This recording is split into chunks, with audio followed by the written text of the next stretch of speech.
And welcome back. It is the Wednesday edition of First News here on the 17th of July. Now joining us to talk about the state of politics here in Arkansas, plus some thoughts on the RNC, of course, the attempted assassination attempt over the weekend. We welcome CEO and founder of Opportunity Arkansas, Nic Horton. And Nick, welcome back to the show. How are you this morning? Hey, I'm here. It's been a crazy few days, huh? It's been a time to be alive. Yeah, it's been a long week, and it's only Wednesday. So of course, Nick, we've all seen the video now of former President Trump getting shot this past weekend.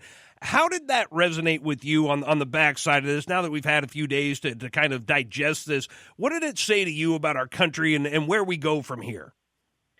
There's almost just not enough words to describe. I think, regardless of how you feel about President Trump, it's very unsettling and certainly a cowardly, despicable act that we all saw. Yeah. I didn't think about this until I saw some of his family out speaking about this on national TV yesterday. But, that event was streamed live on national TV. Right. And so you think about what could have happened, broadcasted live to the world, and just, obviously we're all super grateful, again, regardless of your politics, that he's okay. Yeah.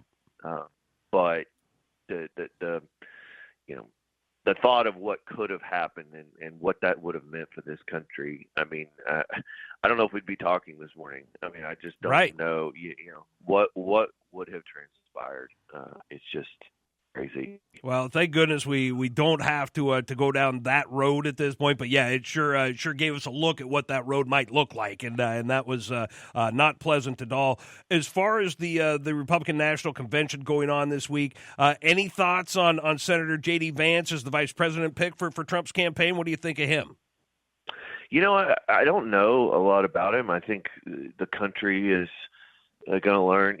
I don't think I'm unique in that. He's only been in the U.S. Senate for a year and a half, not even 2 years. I've not read his book. I think I'm going to have to now. Yes. Or maybe I'll watch the movie like I used to do in grade school. Watch the movie instead of read the book. I think it makes a lot of sense in terms of you think about President Trump's age and certainly the fact that he can only run one more time, given that he's already served 4 years. Mm-hmm. Clearly, I think he wanted someone who could take the torch and carry it forward after, he serves his next 4 years. I think he clearly has a deep level of trust with Senator Vance. Mm-hmm. He wasn't gonna roll the dice and pick someone just purely for, they're going to bring in this minority group potentially, or they're going to bring in this swing state potentially. He was going to pick someone that he deeply trusted, that he could really count on. I kind of wonder, obviously we'll never know, but I kind of wonder if it might have been someone else before Saturday. But after Saturday, that changed so many things, I think, that we'll never really, again, fully know. But that may have changed the calculation, for lack of a better term, in the sense of, I've got to have someone around me that I can trust with my life, that I know that I can really count on. So I think there's a lot to be, discovered about Senator Vance. But if you're a Trump fan, you got to think he picked someone that he really, really trusts, and that probably says a lot. And we'll see. We'll learn more certainly in the few weeks. I will tell you this, Nick. I do recommend the book over the movie. I enjoyed the book a lot. I've watched the movie as well. In fact, I was mentioning it earlier on the show. I saw that the movie has moved into the top 10 on Netflix right away. So a lot of people going to see what J.D. Vance is all about, at least his background, where he came from. And a lot of people are saying, look, it clearly kind of a rags to riches type of inspiring, American dream story, it sounds like. Think about the fact, I think he's 39 years old. Yeah, he's been in the U.S. Senate for less than 2 years, and he's going to be a heartbeat away from being the most powerful person in the world, which is just crazy, really, when you stop and think about it. Yeah.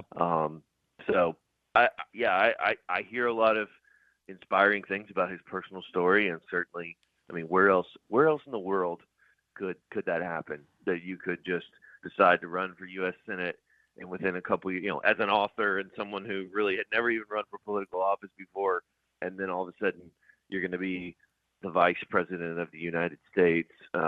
It's really kind of mind-blowing when you think about it. Yeah, no, a lot of opportunity that he was able to capitalize on. As we're talking with Nic Horton, the CEO and founder of Opportunity Arkansas. Nick, as far as back here in Arkansas, can you talk a little bit, explain in layman's terms a little bit for us why the abortion amendment didn't make the November ballot, and then what is being challenged in the Supreme Court now? This came up yesterday by the group that's trying to get it onto the ballot. Can you kind of talk about where we are with this right now? Yeah, great question. And there's a lot of layers to this. We're not going to probably be able to peel them all back right now, but in layman's terms, very simply, state law requires certain paperwork. If a ballot campaign and an initiative campaign uses paid canvassers, so if they hire people to go out and get signatures, which is kind of interesting because they give you this impression that, oh, this is a grassroots effort and the people of Arkansas just really, really want this, and there's just people lining up to sign these petitions. In reality, a lot of these campaigns go out, they raise a bunch of money from rich folks, a lot of times in other states, and then they go out and hire petitioners to go out and get signatures. Well, about 10 years ago, we passed a state law that said that's fine, but if you're going to do that, there's some really just basic paperwork. I think it's a page long that you've got to sign and turn in that says, hey, we're using paid canvassers, and a good faith statement here that we have explained all the rules to them. They understand, for example, they can't collect fraudulent signatures. They understand that they can't, violate all of the rules that are easily publicly available in the Secretary of State's handbook. And they also have to attest that they've given them a copy of that handbook and that they understand it, yada, yada, yada. Not rocket surgery, as they say. Not a huge hurdle, but it's very clear. It's in state law. It's been in state law for a decade. And by the way, it's in the Secretary of State's handbook that, I found online in about 25 seconds Googling.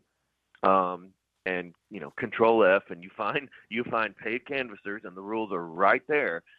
But they did not turn this paperwork in. Is the bottom line.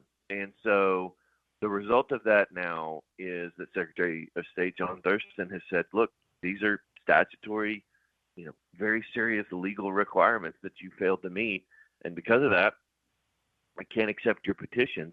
What's really fascinating to me, and we've been talking about this a lot on our Twitter thread and elsewhere, but this state law was passed in 2013 by legislative Democrats. And not only was it passed by legislative Democrats, it was written and championed by then Attorney General Dustin McDaniel, who was a mega liberal, to be quite honest. And not only was it authored and championed by Dustin McDaniel, it was signed by Governor Mike Beebe. Right. I mean, if there was a Mount Rushmore of the Arkansas left, Mike Beebe would be on it twice. Right. That's very true. And he's the guy that signed this legislation. And so, of course, predictably, the left has gone absolutely berserk. As you said, they're filing a lawsuit. They had a rally. They're freaking out about this. And very predictably, they've said, oh, here we go. Republicans hate women. Republicans hate health care. It's a conspiracy. They're using a technical glitch to throw this out. Reality is these are rules that were created by some of the biggest heroes that the Arkansas left has ever had. They were very simply written and clearly available, and it's their own fault for failing to meet the requirements. It's really that simple at the end of the day. Yeah. I mean, look, the protocol's laid out there. You got to follow it. It is that simple. Nick, unfortunately, we've run out of time, but I did want to mention that Nick's got an article that he wrote recently. It's up on Nick, I know it's at ArkansasOnline.com, and it was in the DemGaz. You wrote about education reform and how the people of Arkansas have spoken. But is it also, can we find it at OpportunityArkansas.org as well? You can. It's the top story at OpportunityArkansas.org as well. We've also got it on our Twitter feed and all of our social media. So, I would encourage people to check it out. Yeah, great article. You did a great job on it, and so I definitely wanted to make sure people are aware of it and can go take a look at it. And of course, you can see all the other work that Nic is doing along with his crew at OpportunityArkansas.org is the website. And Nic, we always appreciate the time, and we'll do it again next week. But thanks for coming on the show, and I hope you have a good rest of the week. Hey, same here.